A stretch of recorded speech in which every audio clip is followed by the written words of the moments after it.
नसीब वालों के घर पैदा होती है बेटी, घर आंगन में खुशियाँ फैला देती हैं बेटी। घर में गुलाब की कलियों की तरह खिलती हैं बेटी। बेटी हैं बोझ नहीं और आपकी जान है बेटी। हर बेटी कहती है आपकी पहचान है बेटी। चांद गगन और सूरज हूँ मैं बेटी। सच पूछो तो आपकी शान है बेटी। अपने जिगर का टुकड़ा समझो जब तक मेहमान है बेटी। कोमल से फूल जैसे एक मुस्कान है बेटी। तभी तो मैं कहती हूँ कि फूलों की तरह खिलती हुई एक इंसान है बेटी।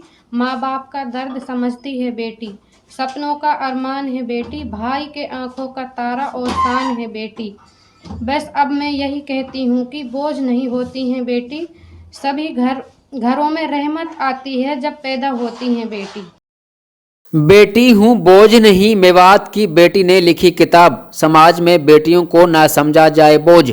मेवात के नीम का गांव से ताल्लुक़ रखने वाली 27 वर्षीय बेटी जहीरा खान ने एक किताब लिखी है जिसमें उन्होंने बेटी हूँ बोझ नहीं, मुझे भी समाज में जीने का अधिकार है, इन सब बातों का समाज के लोगों के लिए किताब के माध्यम से संदेश दिया है। जहीरा खान ने यह किताब लिखकर देश व प्रदेश में अपना और इलाके का नाम रोशन किया है। अपनी किताब में उन्होंने बताया है कि लोग समाज में बेटियों को बोझ समझने लगे हैं। आए दिन बहन बेटियों के साथ होने वाले जुल्म, दहेज हत्या, दुष्कर्म, उत्पीड़न जैसे मामले सामने आ रहे हैं। जहीरा खान ने बताया कि उनका जन्म मई 1998 में मेवात के नीम का गांव से ताल्लुक़ रखने वाले एक साधारण से परिवार में हुआ, जिसमें वह खेल कूद कर पली बढ़ी और 12वीं तक पढ़ाई की। उन्होंने बताया कि अक्टूबर 2022 में उन्होंने यह किताब लिखनी शुरू की थी और फरवरी 2022 तक इसे लिखकर मुकम्मल कर दिया, लेकिन पिता की मृत्यु के कारण वह इसे आगे नहीं बढ़ा पाई। देखिए रिपोर्ट। मेरा नाम जहीरा अर्जुन खान है। गांव कौन सा? नीम का। नीम का। जहीरा जी, आपने जो किताब लिखी है, किस विषय को लेकर किताब लिखी है, कब इसको शुरू किया, कब ये पूरी हुई, क्या मकसद था इसे लिखने का?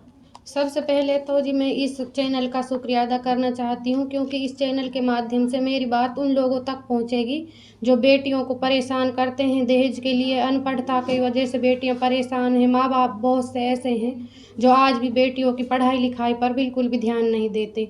तो इसी माध्यम से मैंने इस बुक को लिखना शुरू किया है। मैं अपने आसपास हो रहे बहुओं पर, बेटियों पर, माँओं पर अत्याचार को जैसे जैसे देखती गई तो मैंने अपने शब्दों को अपनी किताब में कैद कर लिया। कब से आप लिखनी शुरू हुई, कब तक ये पूरी हुई किताब?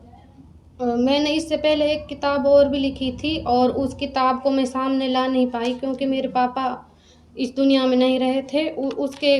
उससे पहले मैं उसको लाना चाहती थी और अब ये मैंने दूसरी लिखी थी, 2022 में शुरू की थी और 2023 में लिखकर इसको ख़त्म कर दिया था।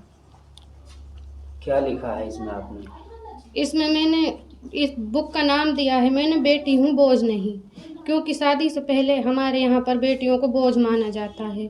सारे लोग ऐसे नहीं होते हैं, पर आज भी हमारे समाज में ऐसे लोग हैं जो बेटों को तो बहुत कुछ समझते हैं लेकिन बेटियों की उनकी नज़रों में कोई वैल्यू नहीं होती। तो इसीलिए मैंने बेटियों से लेकर बहनों पर, बहुओं पर हो रहे अत्याचार को लेकर इस किताब को लिखा है। यानी कि बेटा और बेटी में फर्क ना समझा जाए। हाँ, बेटी और बेटा में फ़र्क ना समझा जाए, बेटियों को भी बेटा ही समझा जाए, क्योंकि बेटा भी उसी कोख से जन्म लेते हैं और बेटी भी। तो पूरी पुस्तक इसी विषय के ऊपर है या फिर किसी और बात का भी जिक्र किया गया है इसमें किसी बात का और का जिक्र नहीं किया गया है। इसमें बहू बेटियों को लेकर है और उन बहनों को लेकर है जो हमारे देश में बहुत सी बहन दरिंदों की वजह से भी मरी हैं, जिनका रेप किया गया है, बलात्कार किया गया है। ये सारी बुक बेटियों को और बहुओं को लेकर है। तो इससे मतलब क्या मकसद था, आवाज़ पहुंचाने का क्या मकसद था? इसमें मैंने 6 लेसन दिया हैं और हर लेसन में अपनी बहन बेटियों को आवाज़ उठाई है और बेटियों के जो फ़र्ज़ हैं उनको भी बताया है। जैसे आजकल हमारी बहन बेटियां भी कुछ अपने फ़र्ज़ों को नहीं निभा रही हैं, अपने माँ बाप को के खिलाफ होकर गलत कदम उठा लेती हैं, उनको भी मैंने संदेश दिया है इस किताब के माध्यम से। कितना टाइम लगा इसे मुकम्मल करने में? इसको लिखने में मैंने 6 महीने लगाए हैं।